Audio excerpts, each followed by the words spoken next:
Waalaikumsalam warahmatullahi wabarakatuh. Alhamdulillah kita Recording in progress. Alhamdulillah kita bersyukur pada hari ini kita bisa bertemu secara online belajar dari guru kita Ustaz Aminul Bait Hafizahullah Ta'ala. Insyaallah kita akan belajar seputar profesi teknisi ponsel. Tentunya kita berdoa semoga kegiatan ini memberikan banyak manfaat, karena kita ketahui bahwa profesi jasa teknisi ponsel ini banyak hal-hal yang harus sangat kita berhati-hati, tentunya agar penghasilan kita bisa berkah, yang pasti bisa halal, mudah-mudahan bisa banyak berkah dan halal, Masya Allah. Juga kita berdoa semoga puasa kita di Ramadan ini diterima oleh Allah, diterima oleh Allah, dan juga Allah mengampuni segala dosa-dosa kita. Untuk mempersingkat waktu, kami persilakan untuk Ustaz Aminul Bait Hafizahullah Ta'ala untuk memulai materi. Barakallahu fiik.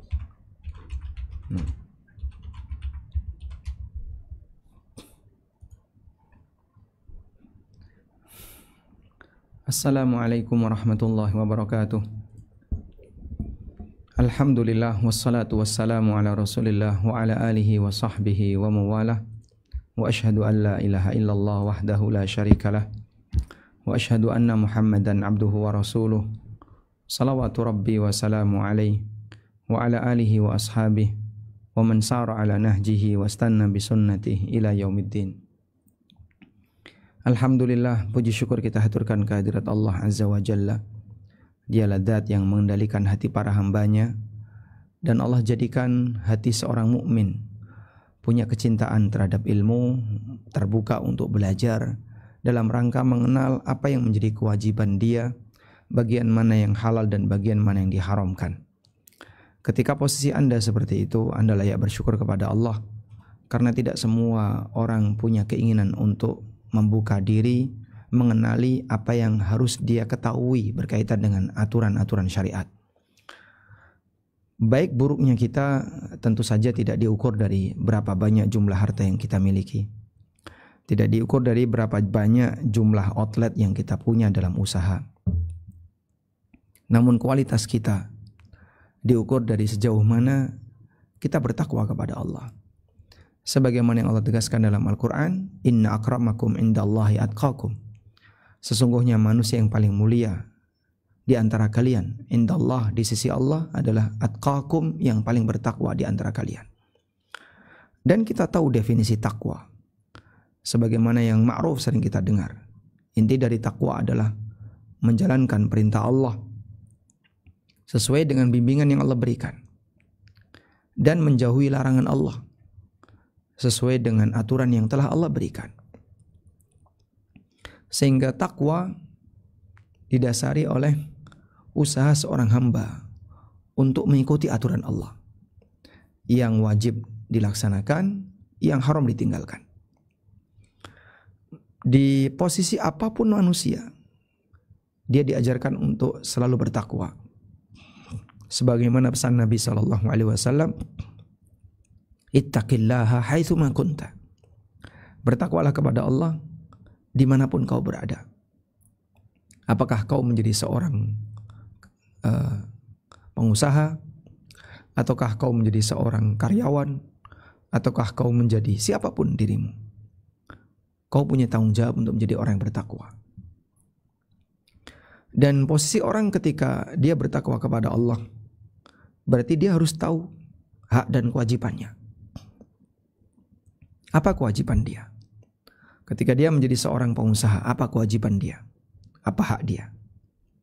Ketika dia menjadi seorang karyawan, ketika dia menjadi seorang konsumen, ketika dia menjadi seorang penjual jasa atau penjual barang, dia harus tahu apa yang menjadi hak dan kewajibannya. Dan seperti itulah definisi fiqhul akbar sebagaimana keterangan para ulama. Definisi fikih akbar adalah ma'rifatu ma lahu wa ma alaihi. Mengenali apa yang menjadi haknya dan apa yang menjadi kewajibannya. Ketika seorang hamba bisa seperti ini, dia kenal apa yang menjadi hak dan kewajibannya, dan dia jalankan itu sesuai dengan posisi dia, berarti dialah orang yang bertakwa. Dan itu orang yang terbaik dan itu diawali dari belajar. Maka Nabi SAW mengatakan, "May yuridillahu bi khairan yufaqihu fid din." Barang siapa yang Allah kehendaki untuk jadi orang baik, yufaqihu fid din, Allah akan pahamkan dia dalam masalah agama. Baik.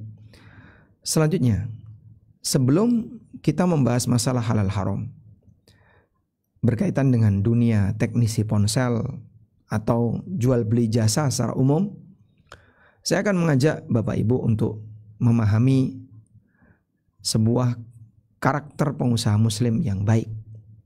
Saya ajak Anda untuk belajar tentang kode etik pengusaha muslim.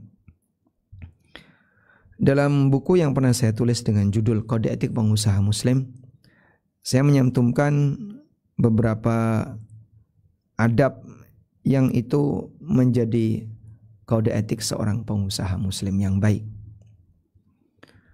Menjadi pengusaha muslim bukan semata pengusaha yang beragama Islam. Kalau semata pengusaha yang beragama Islam, maka tidak ada bedanya antara yang paham aturan dan yang gak paham aturan. Namun pengusaha muslim yang sejati adalah pengusaha yang menghiasi setiap aktivitas bisnisnya dengan aturan Islam. Sehingga yang dia pikirkan bukan semata yang penting halal, tapi lebih dari itu. Tidak hanya sebatas halal, tapi lebih dari sebatas halal. Dia memikirkan bagaimana agar harta yang dia dapatkan adalah harta yang berwibawa, harta yang bermartabat, sehingga lebih berkah bagi hidupnya. Karena harta halal itu bertingkat. Ada harta halal yang berwibawa, harta halal yang bermartabat, dan ada harta halal yang kurang berwibawa.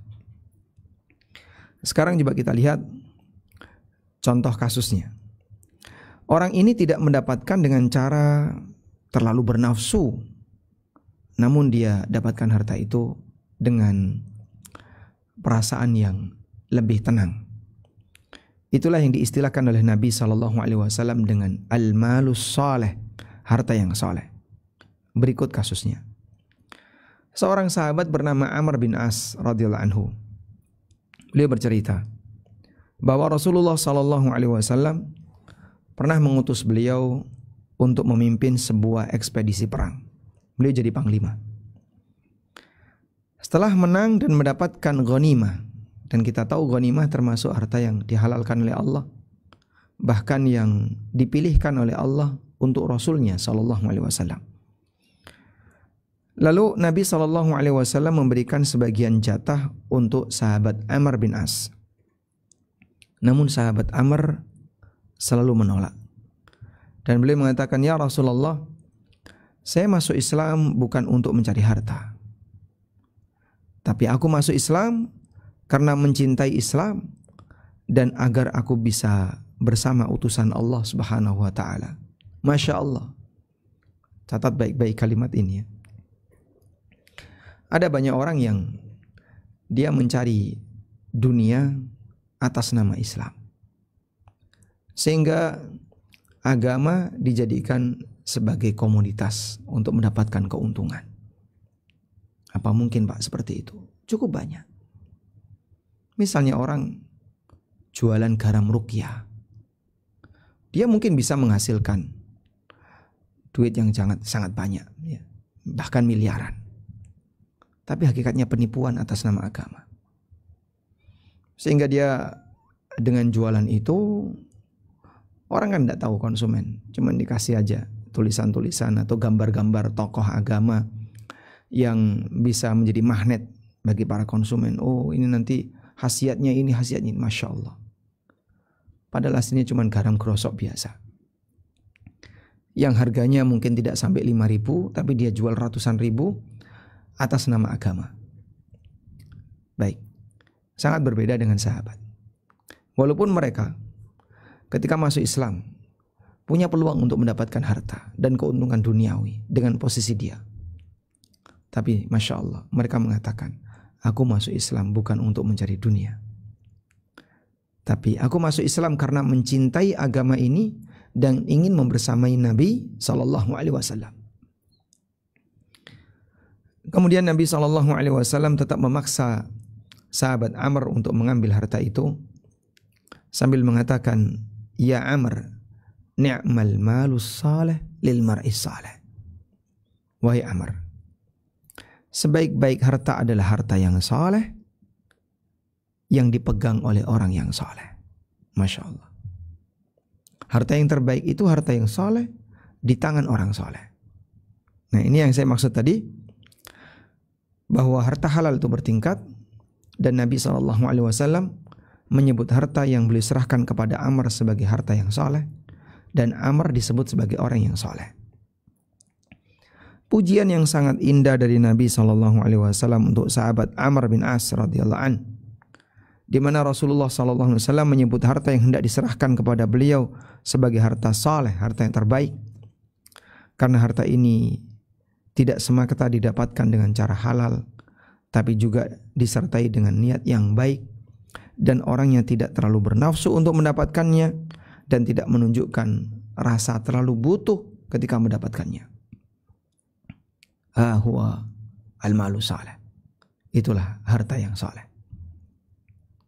Sehingga beliau dapat harta itu dengan cara terhormat, dengan cara bermartabat, tidak terlalu menggebu-gebu, tidak terlalu bernafsu untuk mendapatkannya.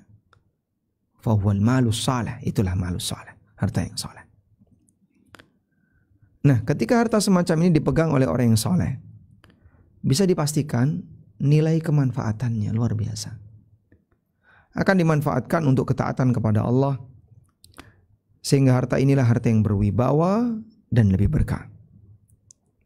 Pengusaha muslim tidak hanya memikirkan yang penting dapat banyak, yang penting kan ini, yang penting orangnya ridho, setuju. Tapi mungkin ada sisi, mohon maaf ya, ada sisi sedikit mengelabui misalnya. Misalnya, mohon maaf, tidak terbuka. Tapi kan yang penting dia ridho Pak, dia setuju. Dia mau bayar sekian dan dia setuju. Iya, tapi mungkin ada bagian yang kamu tidak terbuka. Mungkin nanti kita akan buka apa yang tidak terbuka itu. Sehingga dia lebih berpikir, sudahlah, nggak usah terlalu banyak-banyak untuk mendapatkannya. Yang penting saya bisa dapat tanpa ada rasa komplain sedikit pun, dan semuanya dilakukan secara terbuka. Maka pengusaha muslim itu kode etiknya adalah satu, dia selalu menghindari sengketa meskipun di posisi yang benar. Dari Abu Umamah radhiyallahu anhu, Nabi SAW pernah mengatakan, "Ana za'imun bi baitin fi rabadil jannah liman tarakal mira wa in kana muhiqqan." Aku jamin untuk bisa mendapatkan rumah di tengah surga bagi siapa yang meninggalkan perdebatan walaupun dia di posisi yang berhak. Ada model orang yang gampang debat. Dia punya karakter pingin selalu menang ketika berebut. Jauh dari karakter seperti ini. Kemudian Nabi SAW juga menyebutkan karakter pengusaha muslim yang lain. Pengusaha muslim itu memudahkan, gampangan ketika transaksi. Dari Jabir bin Abdullah radhiyallahu anhu, Rasulullah SAW bersabda, "Rahimallahu rajulan samhan idza ba'a wa idza ishtara wa idza iqtada." Allah merahmati orang yang gampangan ketika menjual, gampangan ketika membeli, dan gampangan ketika menuntut hak. Hadis riwayat Bukhari. Karakter gampangan artinya dia bukan tipe orang yang suka memaksakan orang lain, yang penting menang sendiri, untung sendiri, tidak. Kalaupun Anda memberikan layanan jual jasa, misalnya reparasi ponsel, maka Anda selalu memberikan sikap yang terbaik kepada konsumen, sehingga konsumen merasa bahagia, merasa senang ketika mendapatkan layanan dari Anda. Sebagaimana Anda juga untung mendapatkan imbalan jasa, konsumen juga diuntungkan dengan mendapatkan layanan yang Anda berikan. Prinsip gampangan. Pengusaha muslim itu menghargai orang lain seperti menghargai dirinya. Dia bersikap untuk orang lain sebagaimana dia suka disikapi yang sama. Dari Anas bin Malik radhiyallahu anhu, Nabi sallallahu alaihi wasallam bersabda, "La yu'minu ahadukum hatta yuhibba li akhihi ma yuhibbu li nafsi." Kalian tidak akan beriman sampai kalian bisa menyukai sikap kepada saudaranya sebagaimana dia menyukai untuk disikapi yang sama oleh saudaranya. Dia memberikan sikap yang terbaik kepada saudaranya sebagaimana dia ingin disikapi yang sama oleh saudaranya. Bahasa sederhananya kayak gini. Kalau kamu ingin disikapi A, maka berikan sikap A kepada orang lain. Kalau kamu tidak ingin disikapi B, maka jangan bersikap B kepada orang lain. Sangat sederhana. Tapi secara praktek mungkin berat bagi sebagian orang. Coba ya. Anda bisa buat misalnya daftar akhlak mulia yang Anda ingin disikapi seperti itu. Jujur, terbuka, amanah, ramah, sopan, dihargai, dan seterusnya. Maka kalau Anda ingin disikapi jujur oleh orang lain, bersikaplah jujur kepada orang lain. Kalau Anda ingin disikapi terbuka, saya ingin orang ini terbuka sama saya, maka Anda juga perlu terbuka sama orang lain. Ketika Anda ingin disikapi amanah, maka jadilah orang yang amanah bagi orang lain. Ketika Anda ingin disikapi ramah, maka Anda juga harus bersikap ramah kepada orang lain. Ketika Anda ingin disikapi baik hati, sopan, maka bersikaplah sopan kepada orang lain. Baik, sekarang kita beralih kepada akhlak yang buruk. Tertutup, tidak terbuka ya, tidak amanah, ada yang disembunyikan, kemudian tidak ramah, tidak sopan, dan seterusnya. Jika Anda tidak ingin disikapi tidak terbuka, tidak amanah, tidak sopan, tidak jujur, maka jangan berikan sikap yang sama untuk orang lain. Kalimat ini sangat sederhana. La yu'minu ahadukum hatta yuhibba li akhihi ma yuhibbu li nafsi. Kalian tidak akan beriman, Masya Allah, sampai digandingkan dengan iman. Sampai kalian menyikapi sikap yang terbaik untuk saudara kalian sebagaimana kalian ingin disikapi yang sama. Jadinya gimana? Hadis ini mengajarkan satu prinsip. Kalau kamu seorang konsumen, maka bayangkan kau seorang penjual. Dan ketika kau berada di posisi sebagai seorang penjual, bayangin kau menjadi seorang konsumen. Di saat itulah Anda akan bisa memberikan sikap yang terbaik kepada orang lain. Dan ini sejalan dengan prinsip bawahnya, bahwa pengusaha muslim itu memberikan sikap terbaik untuk orang lain, tidak hanya berkeinginan untuk, tidak ada keinginan untuk bertindak jahat. Jadi aroma-aroma negatif, semangat-semangat negatif itu enggak ada. Dia tidak akan merugikan orang lain, tidak ada keinginan untuk jahat sama orang. Karena kebahagiaan itu dengan berbagi keuntungan, memuaskan klien, meringankan, dan bukan merepotkan. Bukan yang penting, ya, pokoknya saya nggak mau rugi. Pokoknya saya harus kayak gini. Bukan. Tapi bagaimana dia bisa berbagi. Itulah kebahagiaan. Sahabat Jarir bin Abdullah mengatakan, Bayatun Nabiyya sallallahu alaihi wasallam ala nushi li kulli muslim. Kami membaiat Nabi sallallahu alaihi wasallam untuk memberikan nasihat kepada setiap muslim. Hadis riwayat Muslim. Apa yang dimaksud memberikan nasihat kepada muslim? Yang dimaksud nasihat di sini bukan nasihat dalam bahasa Indonesia ya. Nasihat dalam bahasa Arab artinya adalah iradatul khair lil ghair. Iradatul khair lil ghair, memberikan sikap yang terbaik untuk orang lain. Memberikan sikap yang terbaik untuk orang lain. Sahabat Jarir bin Abdullah sangat berkomitmen dengan baiat ini. Beliau selalu berusaha memberikan sikap yang terbaik kepada orang lain. Sampai dalam bisnis. Ini ada satu cerita ya. Suatu hari dia perintahkan budaknya untuk membeli kuda seharga 300 dirham.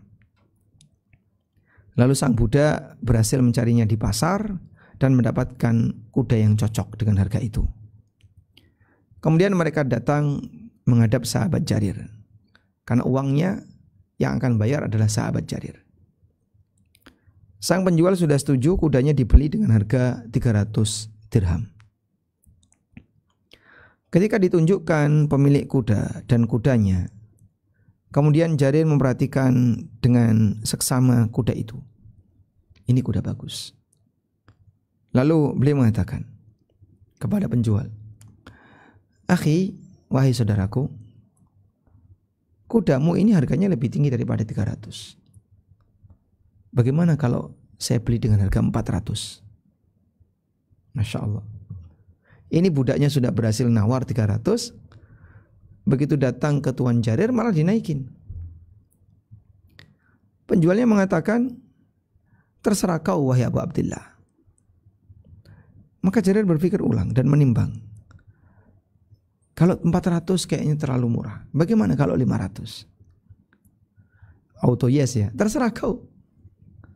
Terus seperti itu sampai mencapai 800. Masya Allah. Setelah transaksi, ada orang keherangan terhadap sikap sahabat Jarir ini, dan beliau mengatakan, "Kenapa Anda bisa demikian?" Lalu sahabat Jarir mengatakan, "Bayatun Nabiyya sallallahu alaihi wasallam. Bayatu Rasulullah sallallahu alaihi wasallam ala nushi likulli muslim." Aku pernah membayat Rasulullah sallallahu alaihi wasallam untuk memberikan yang terbaik bagi muslim. Jadi maksudnya begini. Ketika lawan transaksi, lawan akad ya. Lawan akad kan berarti pihak kedua. Saya tulis lawan akad berarti pihak kedua. Ketika lawan transaksi yaitu pihak kedua dalam akad, orangnya dalam posisi tidak tahu. Orang yang dalam posisi tidak tahu. Bagi sahabat Jarir itu tidak dimanfaatkan. Tidak dimanfaatkan. Tapi diarahkan. Tapi diarahkan. Masya Allah. Jadi kata kuncinya kan ini ya. Orang yang dalam posisi tidak tahu. Nah, saat beliau dalam posisi tidak tahu, bukannya dimanfaatkan, tapi diarahkan. Kudamu itu terlalu murah kalau harganya 300. Jarir tahu ini kuda bagus. 300 terlalu murah. 400, 500 sampai 800. Pantasnya 800. Masya Allah. Beda sama kita ya. Mungkin akan beda sama kita. Kita gimana? Memanfaatkan ketidaktahuan orang untuk bisa meraup cuan yang lebih besar. Itu kita. Mumpung orangnya nggak tahu. Pak, ini kerusakannya seperti ini, seperti ini. Itulah saya terima beres saja. Pokoknya berapapun saya bayar. Mumpung orangnya kayak gitu, sekalian aja ya.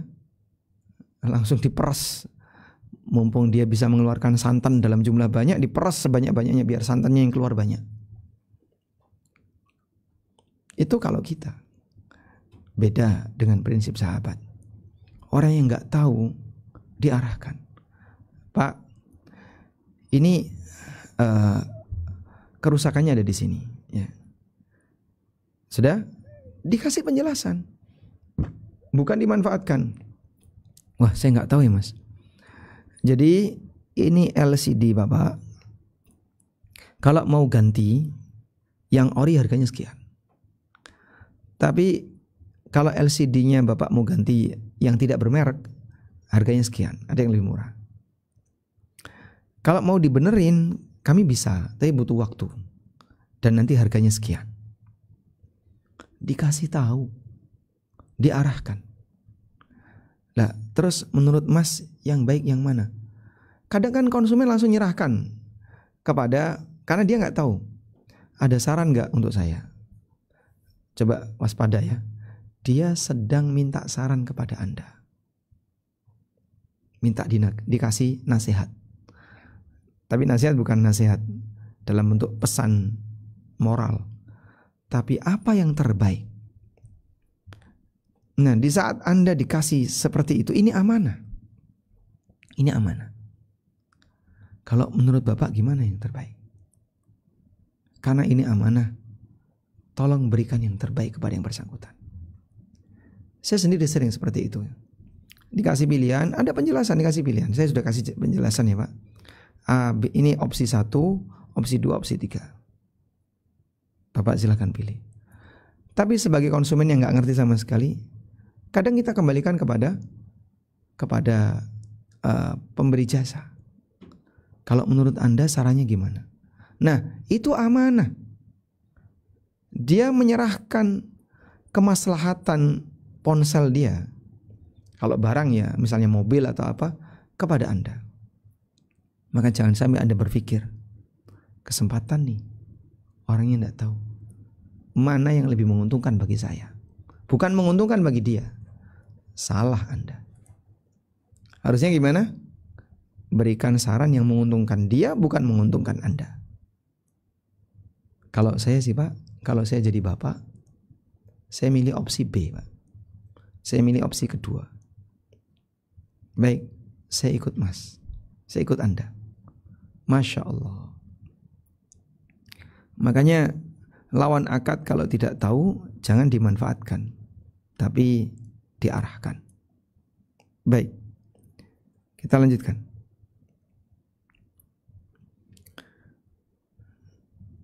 Termasuk bersikap nasihat kepada orang lain adalah tidak menunda pembayaran upah bagi karyawan. Sebagaimana ketika kita jadi karyawan, kita tidak menghendaki gaji kita ditunda. Nabi SAW mengatakan, "A'tul ajira ajrahu qabla ayyajifa arakuhu." Berikanlah upah kepada karyawan sebelum keringatnya kering. Hadis riwayat Ibnu Majah. Selanjutnya, pengusaha muslim itu jujur dan amanah. Menjadi pengusaha yang jujur dan amanah tidaklah mudah. Butuh perjuangan yang besar untuk bisa melakukannya. Karena itu Nabi SAW menjanjikan pahala yang besar untuknya. Dari Abu Sa'id Al-Khudri radhiyallahu anhu, Nabi SAW bersabda, "At-tajirus saduqul amin ma'an nabiyyin was-siddiqin wasyuhada." Pedagang yang jujur dan amanah akan dikumpulkan bersama para nabi, para siddiqun dan syuhada. Apa yang menarik dari hadis ini? Ini pedagang, ini para nabi, para siddiqin dan syuhada. Kegiatannya jelas jauh berbeda. Sehingga yang namanya pedagang, apa sih kegiatan pedagang? Dunia. Kemudian para nabi, lalu siddiqun. Apa orientasi kegiatan mereka? Orientasi kegiatan mereka orientasi akhirat.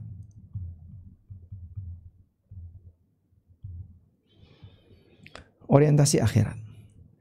Nah, yang menarik begini.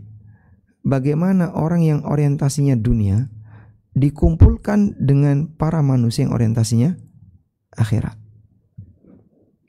Kalau bukan keistimewaan yang dimiliki oleh pedagang ini. Apa istimewanya Pak? Jujur dan amanah. Sehingga Nabi SAW menjanjikan, "At-tajirus saduqul amin." Pedagang yang jujur dan amanah dikumpulkan bersama para nabi, para siddiqin dan para syuhada. Selanjutnya, pengusaha muslim itu tidak terlalu bernafsu dunia. Bernafsu ketika mencari dunia akan menghilangkan keberkahan harta. Nabi SAW bersabda, "Inna hadzal mala khadiratun hulwa." Sesungguhnya harta ini hijau dan manis. Faman akhadahu bisakhawati nafsin. Siapa yang mengambilnya bisakhawati nafsin, dengan perasaan tenang, burika lahu fihi, maka akan diberkahi hartanya.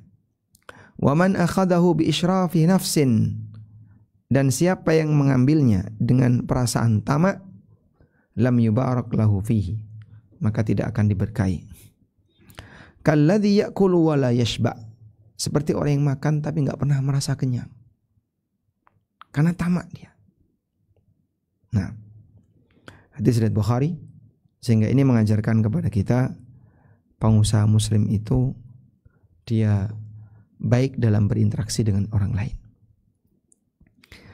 Karena itu pengusaha muslim tidak akan promosi berlebihan, bombastis kalimatnya, kata-kata terbaik dan seterusnya, tidak. Nabi SAW mengingatkan tentang orang yang bersumpah ketika jualan. Al-halifu munafiqatun lisil'ah mumhiqatun lil barakah. Sumpah itu betul bisa melarikan dagangan, tapi bisa melenyapkan keberkahan. Muttafaqun alaih. Nah, selanjutnya kita akan beralih kepada masalah halal haram dunia teknisi. Dengan memohon pertolongan kepada Allah Subhanahu wa taala, insyaallah nanti kita akan berikan sedikit catatan tentang masalah halal haram dunia teknisi. Nah, berkaitan dengan halal haram dunia teknisi, kami akan perkenalkan terlebih dahulu mengenai akadnya, basis akad.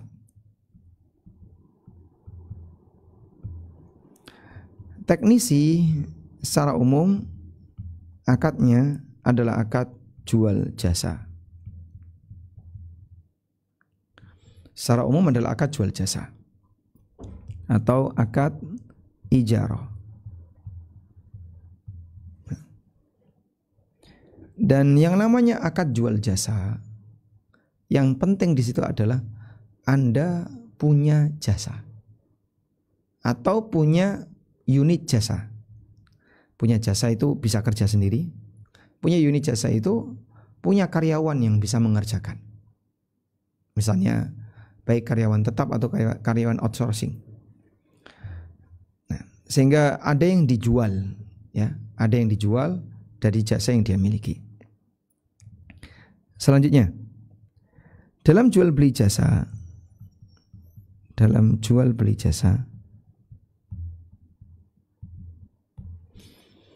yang penting untuk dipahami di situ adalah kejelasan harga dan gambaran jasa. Kejelasan harga dan gambaran jasa. Kejelasan itu artinya terukur. Di sini artinya terukur.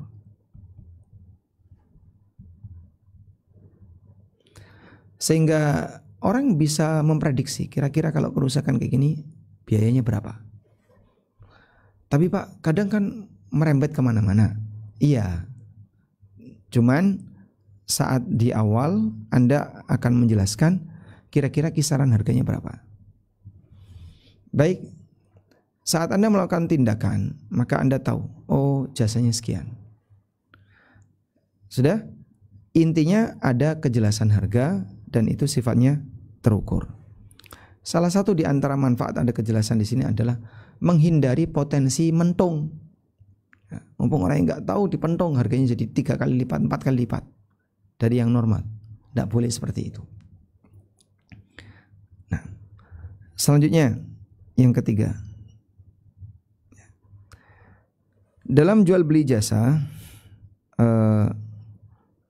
mengenai ganti spare part. Ya, mengenai ganti spare part. Kalau mengenai ganti spare part, di situ ada dua cara. Ada dua akad. Yang pertama, teknisi menjual. Teknisi menjual spare part. Boleh Pak? Boleh. Diperbolehkan bagi teknisi untuk jual spare part. Tapi dia harus available tersedia. Karena dia sudah melakukan akad sehingga spare part itu harus sudah tersedia. Misalnya dia menyediakan aneka LCD. Ini harus ganti ini Pak LCD. Nah terus beli di mana? Kami ada, harganya sekian. Bisa. Sehingga kalau mau jualan, yang dijual itu harus available. Tapi kalau belum dibeli, ya tidak boleh. Karena kita tidak boleh menjual barang yang belum kita miliki. Kalau belum dibeli kan berarti belum dimiliki. Yang kedua,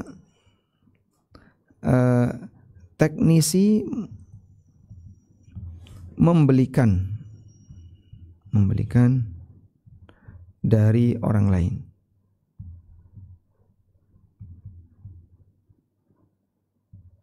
Nah, membelikan dari orang lain. Pak, ini barangnya lagi kosong dan kalau mau segera dibenerin harus beli barang seperti ini. Nah, ketika itu konsumen tidak tahu ini belinya di mana, Mas. Anda sebagai teknisi tentu paham di mana tempat beli yang bagus. Nah, maka mungkin nanti ditransaksikan secara berbeda, Pak. Bapak bisa beli di tempat ini, bisa sendiri, bagus. Saya pasrahkan saja berapa duitnya. Kalau dipasrahkan, maka posisi teknisi sebagai wakil. Jadi di sini teknisi sebagai wakil yang dipasrai untuk membelikan, spare part tadi, alat. Nah, karena dia wakil, maka dia berhak untuk meminta fee. Ya nanti kalau Bapak titip kami untuk membelikan, nanti ada fee-nya sekian. Boleh. Mungkin lebih murah ya. Jadi kurang lebih seperti ini berkaitan dengan masalah ganti spare part. Kemudian ada satu kasus lagi. Yang ketiga adalah tentang barang yang lama tidak diambil. Barang yang lama tidak diambil.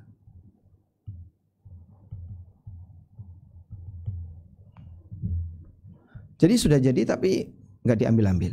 Nah, saya mau izin sebentar. Insya Allah kita break dulu mungkin 2 menit ya. Nanti kita akan bahas bagian ini. Bagaimana cara menyikapi barang servis yang sudah jadi yang lama tidak diambil. Barakallahu fikum.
Bismillah teman-teman, tunggu sebentar ya. Ini ada serang waktu sekitar 2 menit. Mungkin Ustaz lagi ada keperluan atau ada kajian.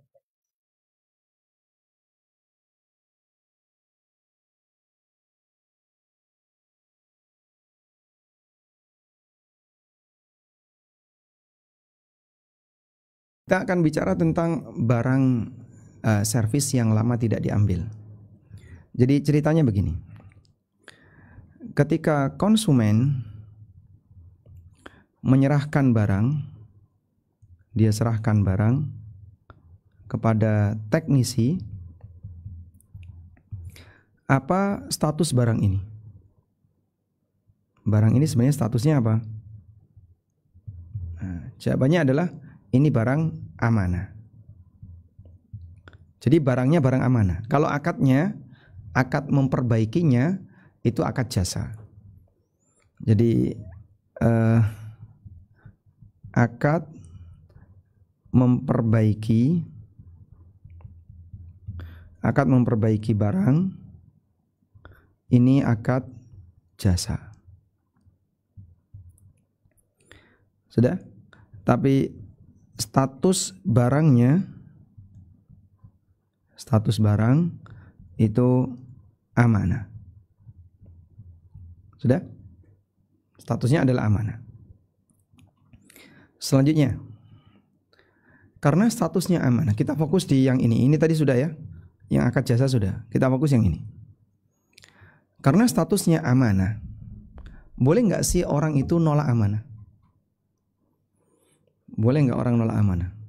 Coba jawab di kolom chat. Apakah boleh kita menolak amanah?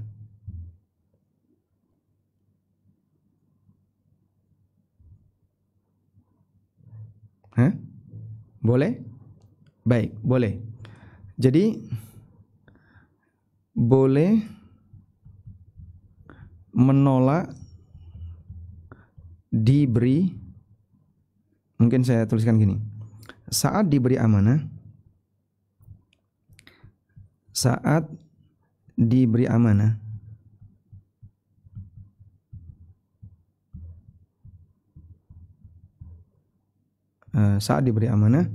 maka di situ ada dua kondisi. Boleh ditolak. Yang kedua, diterima untuk rentang waktu tertentu.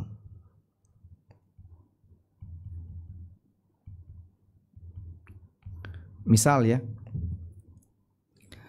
si A titip ke saya, Pak, saya titip barang ini.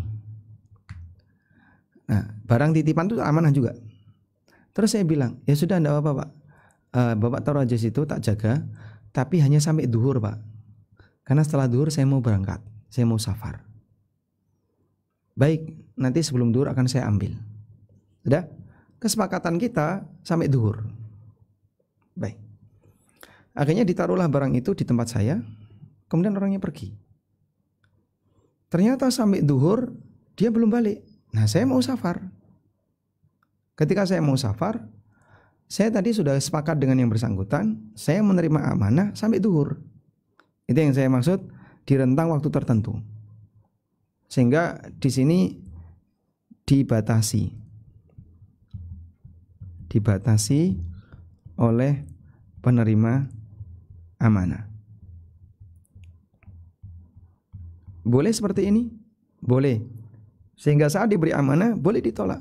Saya titip ya barang ini, Pak, nggak bisa Pak, saya nggak mau, nggak bisa jaga. Bapak titipkan aja ke tempat yang lain. Atau ya sudah Pak, saya jaga, Bapak taruh aja di situ, tak awasi, tapi sampai duhur. Jadi nanti kalau habis duhur saya tidak tanggung jawab. Nah ternyata sampai duhur kok dia nggak ngambil, tak tinggal, barang itu mau hilang, barang itu mau rusak, saya nggak tanggung jawab. Dia datang asar, lu mana barang saya? Saya sudah nggak ada, saya sudah pergi. Mana barang saya? Akhirnya dia nyari saya, ngubungi nomor HP saya, tanya, mana barang saya? Kok nggak ada? Kan tadi saya titipkan ke kamu. Loh, Bapak ngambilnya kapan? Saya tungguin sampai duhur nggak datang-datang. Ya saya datangnya asar. Nggak tahu Pak, tadi duhur saya tinggal. Nah ketika tadi saya sudah menyampaikan kepada yang bersangkutan, saya mau menerima amanah itu, tapi sampai duhur saya tinggal, kok hilang sebelum asar, tanggung jawab pemilik. Saya tidak tanggung jawab. Bisa dipahami ya? Baik. Nah, saat konsumen menyerahkan barang, itu berarti dia menyerahkan amanah. Maka kalau Anda nolak, berarti kan Anda tidak mau melayani. Sehingga, Pak, kami nggak bisa memperbaiki, itu Anda nolak. Atau Anda terima, baik Pak, saya perbaiki. Terus Anda kasih sebuah disclaimer. Tolong Bapak baca disclaimer ini. Apabila dalam waktu 1 pekan barang tidak diambil setelah diinfo bahwa barang sudah jadi, maka kami tidak bertanggung jawab. Ya, ada tulisan itu. Jadi setelah diservis jadi, Anda akan ngirim pesan kepada konsumen, barang Bapak sudah jadi, silakan diambil. Anda kasih waktu 1 pekan. Dalam waktu 1 pekan, kok ternyata dia nggak ngambil, saya nggak tanggung jawab. Barang taruh di gudang. Sehingga mungkin gudang Anda akan penuh dengan barang, tumpuk-tumpukan di situ, penuh dengan barang. Namanya di gudang, mungkin perawatannya nggak maksimal, bahkan tidak dirawat dengan baik. Gudangnya bocor, kehujanan, atau ada tikus atau apa dan seterusnya, barang itu rusak. Karena sudah lebih dari seminggu, Anda tidak tanggung jawab. Konsumen datang sebulan, saya mau ngambil barang ini. Pak, ini sudah kami info tanggal sekian. Ini sudah 1 bulan dari tanggal sekian. Barang itu sudah ada di gudang. Bapak cari sendiri silakan. Bapak cari sendiri. Karena kami tidak bertanggung jawab kalau sudah lebih dari sepekan. Boleh seperti itu Pak? Boleh. Yang Anda lakukan adalah membatasi amanah. Wallahu a'lam. Baik. Selanjutnya berkaitan dengan masalah ganti spare part. Saya mau tegaskan ulang ya. Yang nomor 5. Jika atau ganti spare part. Ganti spare part. Pada posisi ganti spare part, terkadang sebenarnya spare part itu nggak rusak, tapi diklaim rusak. Maka di sini lakukan dengan terbuka. Lakukan dengan terbuka. Tadi sudah kita sebutkan bagaimana kode etik seorang pengusaha muslim. Maka Anda lakukan dengan terbuka. Terbuka ini ada beberapa keadaan. Di sana ada 2 keadaannya. Yang pertama adalah jelaskan dengan memberi opsi. Jelaskan ke konsumen dengan memberi opsi.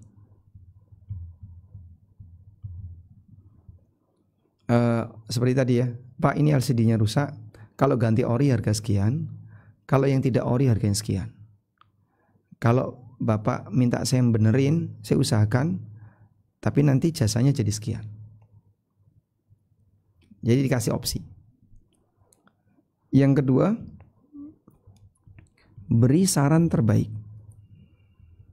Beri saran terbaik jika konsumen menyerahkan.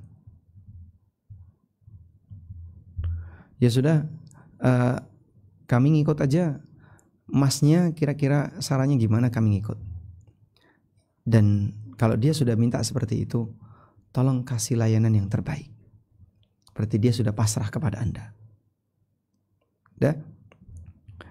Selanjutnya, hindari klaim rusak padahal tidak rusak. Nah, yang seperti ini tidak boleh. Kenapa tidak boleh? Ini penipuan.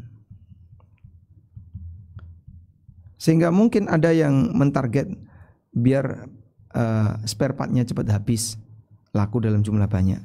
Dengan cara seperti ini. Oh, tidak boleh Pak. Ini penipuan. Lah terus gimana? Ya kalau nggak rusak ya sampaikan tidak rusak. Tidak harus serba ganti. Kan ini penipuan. Dan Nabi sallallahu alaihi wasallam bersabda, qala ar-Rasul sallallahu alaihi wasallam, qala an-nabiyyu sallallahu alaihi wasallam, man ghasya falaysa minna. Man ghasya falaysa minna. Siapa yang menipu, maka dia bukan bagian dari golonganku. Nah, sehingga kalau memang belum saatnya ganti, maka Anda jangan bilang ini harus diganti. Kalau belum saatnya dibongkar, Anda jangan bilang ini harus dibongkar, dan seterusnya. Karena itu amanah. Oleh karena itu, beberapa pelanggaran semacam ini jangan sampai terjadi karena ada unsur penipuan di sana. Selanjutnya yang keenam, hadiah dari supplier.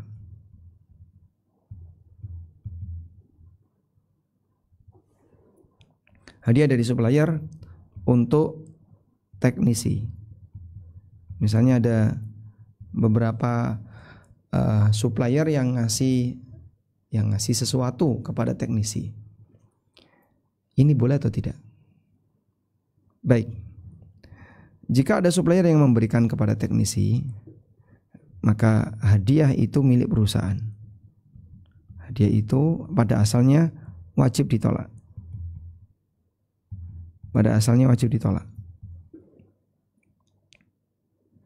Kenapa, Pak? Karena ini gulul. Karena ini yang saya maksud karyawan ya, teknisi yang karyawan. Karena ini adalah gulul.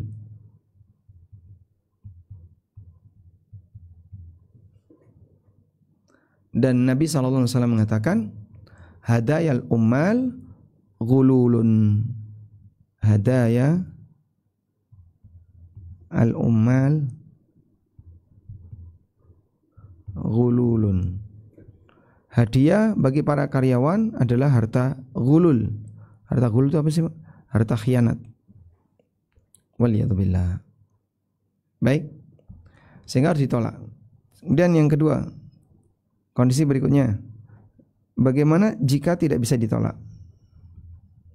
Jika tidak bisa ditolak, kalau nggak bisa ditolak, maka kembalikan ke kembalikan ke perusahaan. Itu hak tempat kerja. Saya tulis ya perusahaan.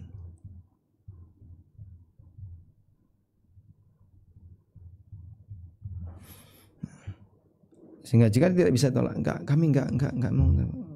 Sudah kadung ditransfer atau uangnya sudah ada di situ, maka ini adalah hak perusahaan.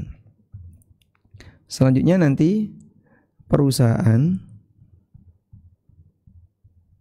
yang berhak untuk membagi.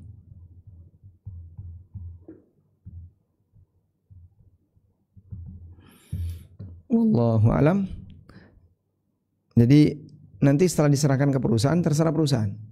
Dia bagi kepada seluruh karyawan atau gimana hukumnya boleh, dan itu nanti jadi properti perusahaan. Wallahu alam. Demikian yang bisa kita sampaikan, dan barangkali ada beberapa poin yang mungkin saya belum singgung, nanti bisa kita kembangkan dalam diskusi terbatas bersama teman-teman yang tergabung di Zoom insyaallah. Wassallallahu ala nabiyyina Muhammadin wa ala alihi wa sahbihi wasallam. Ya, terima kasih Ustaz atas nasihatnya. Mungkin bagi teman-teman yang mau bertanya bisa di chat, di kolom chat.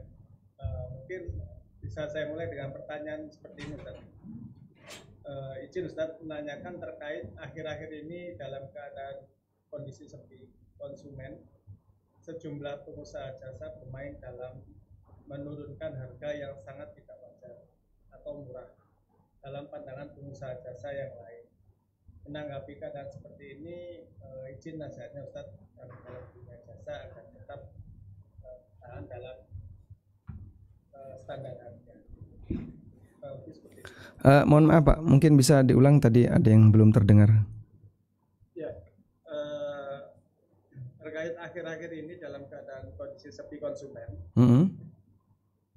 sejumlah pengusaha jasa bermain dalam menurunkan harga yang sangat tidak wajar atau murah dalam pandangan pengusaha jasa yang lain. Menanggapi keadaan seperti ini, izin nasihatnya terkait bagi pengusaha-pengusaha lain agar tidak saling membanting harga. Pernah nggak ada kesepakatan semua pengusaha bahwa harga minimal HET, harga eceran tertinggi terendah sekian? Ada kesepakatan kayak gitu? Sampai saat ini belum ada. Belum ada. Baik, saya coba. Nah, kita tidak sedang bermain perasaan ya, tapi kita sedang bermain atau sedang berbicara tentang aturan. Kalau secara aturan syar'i boleh atau tidak? Pernah satu ketika Hatib bin Abi Balta'ah itu menjual zabib, anggur kering di pasar Madinah. Dan harganya zabib itu setengahnya harga pada umumnya. Jadi jauh di bawah, setengahnya harga pada umumnya. Akhirnya laris sekali. Dan itu membuat para pedagang yang lain jadi terganggu. Akhirnya Umar bin Khattab radhiyallahu anhu meminta kepada Hatib untuk menaikkan harga barangnya. Tapi Hatib tidak bersedia. Tidak, saya tetap akan jual sekian. Ya kalau begitu jangan jualan di sini. Karena ganggu situasi di pasar. Akhirnya Hatib jualan di rumah. Dengan harga yang sama. Lebih murah dari yang lain. Dan itu menyebabkan banyak masyarakat pasar yang belinya langsung ke Hatib. Akhirnya ketika melihat realitas seperti itu, kenyataan seperti itu, Umar mempersilahkan Hatib untuk masuk lagi ke pasar. Kembali ke pasar. Dengan harga yang lebih murah. Nah, berangkat dari riwayat ini, kemudian ulama beda pendapat dalam memahami. Sebagian ulama mengatakan, siapa yang menjual barang dengan harga yang lebih murah, maka hukumnya boleh, tapi dia tidak boleh di pasar. Tidak boleh di pasar itu, ya artinya dia independen dari yang lain, tidak bergantung kepada yang lain. Yang kedua, bahwa siapa yang menjual barang dengan harga yang lebih murah, kalau tadi kan tidak boleh di pasar ya, jadi dia harus diusir dari pasar. Kalau di luar terserah kamu, tapi kalau di pasar harganya harus sekian. Kemudian pendapat yang kedua, hukumnya boleh. Sehingga boleh saja orang menjual barang di bawah harga pasar. Walaupun itu dilakukan di pasar. Karena seperti ini akan lebih maslahat bagi konsumen, dan kemaslahatan konsumen itu lebih besar daripada keselamatan perusahaan atau seorang penjual. Wallahu a'lam, itu yang saya pahami. Intinya hukumnya boleh, karena dalam hal ini orang boleh menjual barang yang dia miliki sesuai dengan harga yang dia inginkan. Meskipun dalam hal ini ada khilaf ya. Kalau tadi ada yang berpendapat nggak boleh, harus sama seperti harga pasar, dan ada yang mengatakan boleh. Tapi saya lebih cenderung hukumnya diperbolehkan untuk menjual barang di bawah harga eceran terendah selama tidak melanggar aturan di situ. Kalau ada aturannya, misalnya aturan dari pemerintah seperti ini, aturan dari aturan dari pemerintah harus kayak gini dan seterusnya. Selama tidak melanggar aturan, silahkan. Wallahu a'lam.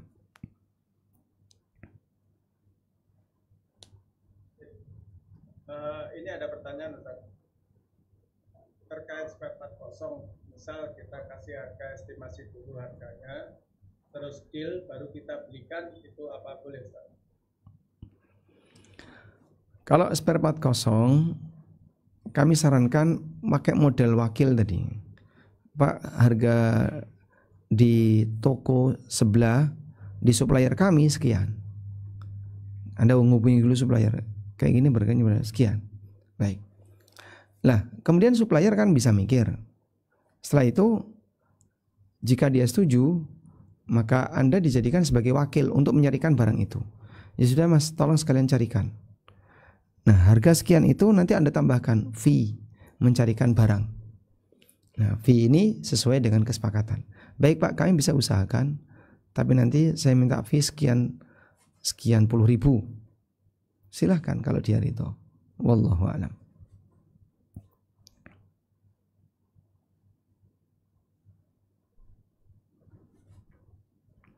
Baik Ustaz, ini ada pertanyaan terkait soal dropship Ustaz. Yang ditanyakan apa? Soal dropship, nah kan? Ya, kurang jelas juga sih. Jadi pertanyaannya hanya untuk mengenai dropship. Mungkin ya kurang lebihnya menjadi wakil itu tadi. Dropshipping itu cukup luas, ada banyak ragam. Tapi intinya kalau kita menggunakan pendekatan bahwa dropship itu artinya adalah jual beli salam, karena uangnya tunai, barangnya menyusul, maka masuk kategori salam muajjal. Salam di mana barangnya menyusul dalam waktu yang dekat.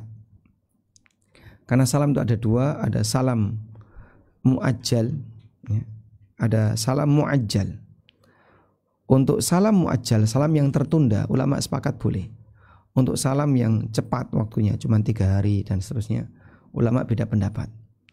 Namun wallahu alam, insyaallah yang lebih mendekati dalam hal ini adalah hukumnya diperbolehkan sebagaimana keterangan dalam mazhab Syafi'iyah.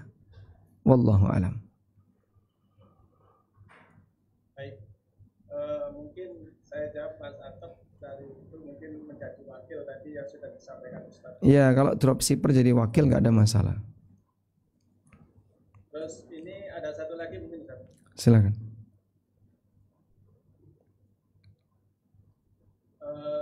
Kalau untuk barang di luar tanggung jawab kita itu status barangnya gimana Ustaz? Apakah boleh kita jual, kita gunakan atau bagaimana sebaiknya? Barang itu kan milik konsumen dan tidak pindah hak milik, karena dia nggak pernah ngasihkan barang itu ke Anda untuk dimiliki, tapi diperbaiki. Sehingga barang itu tidak boleh Anda jual lalu nanti hasilnya untuk kepentingan Anda atau yang lain, tidak boleh. Maka barang itu selama barang itu belum Anda miliki, Anda tidak boleh menjualnya. Memakainya boleh enggak Pak? Memakai untuk menservis boleh, tapi kalau memakai untuk sehari-hari ya enggak boleh. Itu barang milik orang. Nah, daripada di gudang, nah di gudang itu kan karena Anda lepas dari tanggung jawab. Udah taruh gudang aja wis. Itu yang paling gampang. Kalau HP mungkin kecil ya, laptop itu Masya Allah. Jadi gudangnya penuh dengan laptop. Nah, yang kayak gitu yang mungkin dipikirkan ketika orang servis tapi nggak diambil-ambil. Jadi dikasih tulisan peringatan keras ya. Jika setelah pemberitahuan dalam waktu sepekan barang tidak diambil, kami tidak bertanggung jawab. Kami akan taruh barang itu di depan rumah, hilang nggak apa-apa misalnya. Nah, kalau kemudian konsumen baca itu dan dia tahu, mungkin itu akan menjadi efek jera bagi dia.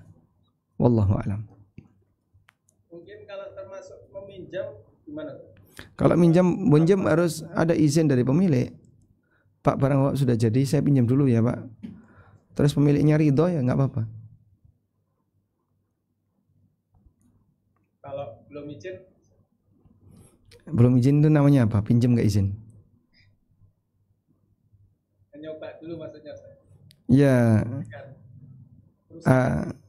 Kalau sifatnya untuk perbaikan tidak apa-apa. Kan memang amanahnya di situ. Nah, tapi kalau untuk transaksi bisnis dan seterusnya, ini lain lagi. Wallahu a'lam. Baik Ustaz, mungkin ini agak sedikit satu lagi. Perihal sekarang lagi rame juga adalah jual jasa remote atau software online, di mana dalam transaksi ini ada resiko besar. Satu, rata-rata yang jual jasa remote minta TF dulu, transfer dulu, antisipasi user kabur kalau sudah selesai. Poin kedua, user minta di remote dulu, kalau sudah jadi baru ditransfer. Bagaimana hukumnya kalau terkait kasus seperti itu? Kalau secara akad dua-duanya boleh, mau bayarnya di depan dulu atau bayarnya di belakang. Tapi kalau masalah keamanan, ya ini Anda yang lebih paham. Keamanan ini kan Anda yang lebih paham, karena Anda yang lebih kenal orangnya, lebih bisa berinteraksi dengan orangnya. Kalau secara syar'i insya Allah tidak masalah. Tapi kalau keamanan ya Anda bisa menggunakan pertimbangan yang lain. Wallahu a'lam. Baik Ustaz, mungkin ini sudah mendekati jam 5 bagi teman-teman yang mungkin di luar area wilayah Indonesia Barat mungkin sudah mau masuk berbuka puasa, dan mungkin teman-teman yang di waktu Indonesia Barat ini mungkin ada persiapan. Izin nasihat dan doanya Ustaz supaya kami yang bergerak di bidang jasa ini bisa memberikan hasil yang baik untuk konsumen dan rezeki yang halal. Baik, Masya Allah, ini di NTT sudah masuk maghrib ya. Kita masih 1 jam lagi insya Allah. Jadi kami sarankan kepada teman-teman tadi ya, setelah kita belajar kode etik dan kita berusaha untuk berpikir memberikan yang terbaik kepada orang lain, insya Allah akan mendatangkan keberkahan bagi hidup Anda, terutama bagaimana cara Anda mencari nafkah. Oleh karena itu, hasil yang sedikit tapi lebih bersih dan lebih barokah lebih baik daripada hasil yang banyak tapi justru itu akan menjadi sumber bencana. Kita tidak tahu bagaimana kondisi yang akan kita alami ketika kita menghadap Allah Subhanahu wa taala. Dan Nabi SAW mengingatkan, di antara yang nanti akan ditanya adalah wa an malihi min aina iktasaba wa fima anfaqa. Allah bahkan bertanya tentang harta, dari mana dia dapatkan dan untuk apa dia gunakan. Demikian yang bisa kita sampaikan, semoga bermanfaat. Wa sallallahu ala nabiyyina Muhammadin wa ala alihi wa sahbihi wa sallam. Wa akhiru da'wana alhamdulillahi rabbil alamin. Subhanakallahumma wa bihamdika asyhadu an la ilaha illa anta astaghfiruka wa atubu ilaik. Wassalamualaikum warahmatullahi wabarakatuh.